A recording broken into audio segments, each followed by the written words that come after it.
Delimitation बिलाबाबत आता सामूहिक निर्णय घेतला जाईल। सुप्रिया सुळेंनी आपली भूमिका स्पष्ट केल्यानंतर संजय राऊतांची प्रतिक्रिया। दोन्ही राष्ट्रवादीमध्ये अर्थमंत्री पदासाठी हालचाली सुरू असल्याची चर्चा। जयंत पाटील, प्रफुल्ल पटेल आणि सुनील तटकरेंमध्ये वर्षावर खलबतं। तिघांमध्ये तासभर चर्चा झाल्याची सूत्रांची माहिती। भेटीचा तपशील अद्यापही गुलदस्त्यात। ईश्वरपूरमधील नगराध्यक्षांच्या अपात्रतेसंदर्भात मुख्यमंत्री फडणवीसांसोबत नियोजित भेट होती। प्रफुल्ल पटेल आणि सुनील तटकरेंसोबत भेट झालेली नाही। वर्षावरील बैठकीनंतर जयंत पाटलांचं हे स्पष्टीकरण। आम्ही सगळे खासदार आमदार शरद पवार यांच्यासोबत एकनिष्ठ। दादांच्या निधनानंतर विलिनीकरणाबाबत कुठलीही चर्चा नाही। तर दोन्ही राष्ट्रवादीच्या विलिनीकरणावरती जयंत पाटील यांचं हे भाष्य। दिल्लीमध्ये शहांच्या निवासस्थानी शिंदेंसह फुटीर 6 खासदारांची 45 मिनिट चर्चा। विकास कामांना निधी कमी पडू देणार नाही, तुम्ही निश्चित रहा, शहांचा खासदारांना शब्द। श्रीकांत शिंदेंवर बंडखोर खासदारांच्या समन्वयाची जबाबदारी।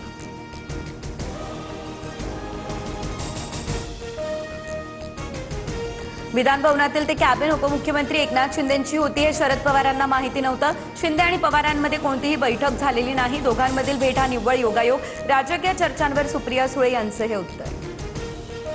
शेतकऱ्यांचा खर्च कमी व्हावा यासाठी वीज बिल माफ केलं। आता 48,000 कोटींचं शेतकऱ्यांना जुनं वीज बिल माफ। जाहीर सत्कार सोहळ्यामध्ये फडणवीसांची ही घोषणा।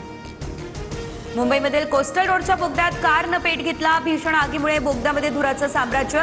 काही काळ वाहतूक ठप्प। सुदैवानं कुठली जीवितहानी नाही।